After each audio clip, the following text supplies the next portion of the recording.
Jawa terbagi menjadi 3 provinsi besar, yakni Jawa Barat, Jawa Tengah, dan Jawa Timur. Meski sama-sama berada di Pulau Jawa, perbedaan budaya membuat makanan khas Jawa Barat, Jawa Tengah, dan Jawa Timur berbeda. Lalu, apa yang membuatnya beda?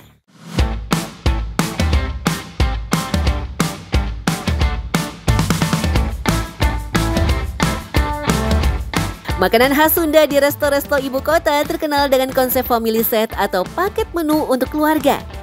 Makanannya tidak terbatas pada 1 atau 2 jenis makanan, tapi lengkap. Mulai dari nasi yang biasanya disajikan di bakul, dan aneka lauk pauk, sayuran, dan juga minuman.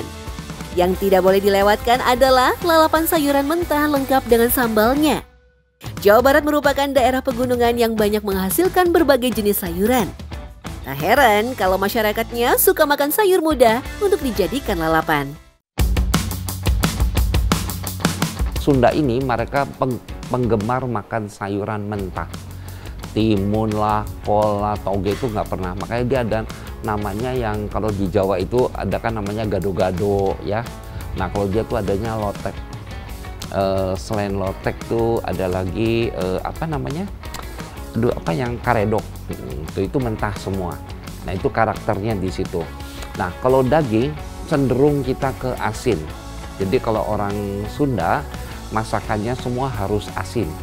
Kalau manis dia nggak suka. Itu makanan orang khas orang Sunda. Yang menjadi ciri khas makanan orang Sunda lain adalah sayur asem. Biasanya pasangannya ikan asin jambal roti. Sayur asem di Jawa Tengah, Jawa Timur, bahkan Jakarta tentu saja berbeda cita rasanya dengan sayur asem Sunda yang cenderung manis. Kalau sayur asam orang Sunda hampir rata-rata menggunakan terasi. Tapi kalau Jawa Tengah, Jawa Timur enggak. Nah, tapi sekarang udah kebanyakan pakai. Ya, sayur asam di Indonesia ada banyak macam sih sebetulnya. Ada 2 yang terkenal tapi ini satu berasal dari Jawa Tengah ya, kayak sayur bening. Itu dia pakai bayam, pakai kunci, pakai kencur, pakai jagung. Nah itu warnanya bening. Tapi kalau di kalau di Jawa Barat dia sayurnya biasanya dia agak sedikit kental karena ada kemiri. Jadi dia pakai dan rasanya pasti dia pedas dan mengandung terasi. Kebiasaan masyarakat Sunda yang selalu memanfaatkan alam sekitar untuk kehidupan sehari-hari diterapkan juga ketika membuat hidangan pepes, seperti ikan sungai, tahu, dan jamur. Mereka memasaknya dengan bumbu yang mereka tanam sendiri di sekitar rumah, seperti daun salam, serai, kunyit, dan daun pisang sebagai bungkusnya. Karena alasan itulah, pepes terkenal berasal dari tanah Pasundan. Masyarakat Sunda menamai makanan yang dibungkus daun pisang dengan pais. Tidak hanya pepes, kebanyakan makanan Sunda lainnya memakai daun pisang sebagai pembungkusnya. Contohnya ada nasi timbel dan ada juga nasi bakar. Untuk nasi liwet sendiri biasanya digelar dengan daun pisang. Orang Sunda itu makan nasi pakai daun. Tahu nggak kenapa? Karena daun itu punya satu zat yang membungkus nasi hangat, tidak mudah basi. Sehingga kalau dibungkus dengan daun dia akan tahan lama. Daunnya biasanya dibakar dulu ya tuh. Kemudian cara masak itu ya. Kedua orang Jawa Barat paling ramai yaitu ayam goreng. Ya, tapi kalau ayam goreng hampir ke seluruh Indonesia ya.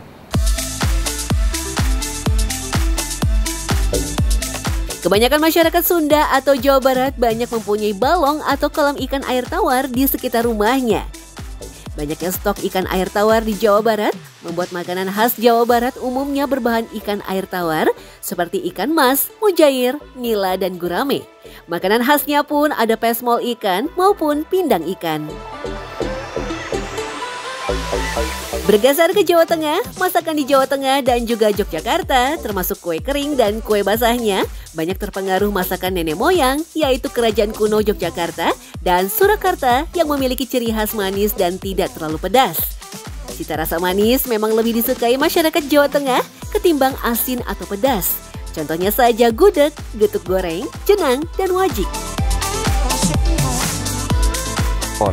Karena situ di keraton itu ada yang namanya selamatan, ya bisa ulang tahun, tukar cincin, kawin, dan peringatan apa, pasti ada acara yang namanya basahan. Dalam acara basahan itu dia selalu mengeluarkan kue-kuenya itu yang serba manis. Ya, yang serba manis. Dan kue basah, karena acaranya basahan, karena hidupnya supaya manis. Rezekinya basah terus. Nah itu yang dikeluarkan makanannya semuanya manis. Boleh ngeluarin sus lah, kue mangkok, cucur, itu kan khas Jawa Tengah ya. Sehingga nama kue basahan itu menyebar. Jika di Jawa Barat jenis sambalnya ada sambal terasi, sambal goang, dan sambal tomat, di Jawa Tengah beda lagi. Ada sambal bajak, sambal gongso, sambal krosak khas Kebumen, dan ada pula sambal cambak khas Wonogiri. Di Jawa Tengah, sambal tidak sekedar menonjolkan sensasi rasa pedas saja, tapi juga cenderung manis meskipun tak meninggalkan ciri khas dari pedasnya rasa sambal. Sementara di Jawa Timur, sambalnya biasa lebih gurih, asin, dan pedasnya nampol. Kalau orang Sunda tidak terlalu manis. Bedanya cuma itu saja. Tetap dia namanya, contoh ambil satu sambal terasi lah kita bilang bahasa Indonesia. Kalau di Sunda itu namanya sambal dadak. Sambal dadak dia ada tomatnya. Ya, ada cabai rawitnya. Nah, tapi kalau Jawa Tengah atau Jawa Timur beda. Dia tetap ada tomat, ada cabainya, ada terasinya, cuman dia manis. Ada sisipan di dalamnya yaitu bawang merah diulek sama dia. Ada juga yang dikasih kemiri yaitu Jawa Timur. Umumnya masakan khas Jawa Timur memiliki cita rasa asin dan pedas. Kebanyakan masyarakat Jawa Timur banyak menggunakan terasi dan petis sebagai penambah rasa pada masakan. Ciri lainnya, masakan khas Jawa Timur dimasak sampai benar-benar matang. Kebanyakan dimasak dengan cara dikukus, dibakar, atau dipepes. Selain itu, bahan yang selalu dipakai pada masakan Jawa Timur adalah bawang putih. Banyak bawang putih, ya, bawang merahnya malah jarang. Dia banyak soto Lamongan taburnya juga bawang putih, iya kan? Coba kalau Jawa Tengah bawang goreng, kalau Jawa Timur kebanyakan bawang putih. Terus kalau bikin opor juga kan ada koyaknya, itu kan ada bawang putihnya juga, selain kerupuknya itu yang jadi koyak dikasih bawang putih sama dia. Makanan khas Jawa Timur memang unik-unik, apalagi makanan yang berada di ujung Pulau Jawa, yaitu daerah Banyuwangi. Makanan khas Banyuwangi terbilang unik karena banyak menggabungkan dua jenis makanan jadi satu makanan yang baru. Contohnya rujak yang cita rasanya manis, dicampurkan dengan soto babat yang bercita rasa gurih dan ada tambahan santannya. Boleh dibilang makanan khas Banyuwangi agak nyeleneh, namun memiliki cita rasa yang unik dan sulit ditemui di daerah lain.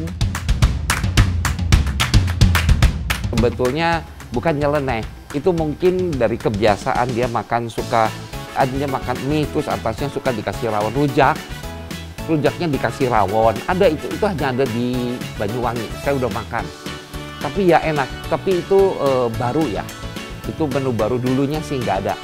Cuman karena orang sana suka rawon, suka juga dengan rujak. Di Pulau Jawa saja sudah banyak makanan khas yang unik dan memiliki cita rasa berbeda.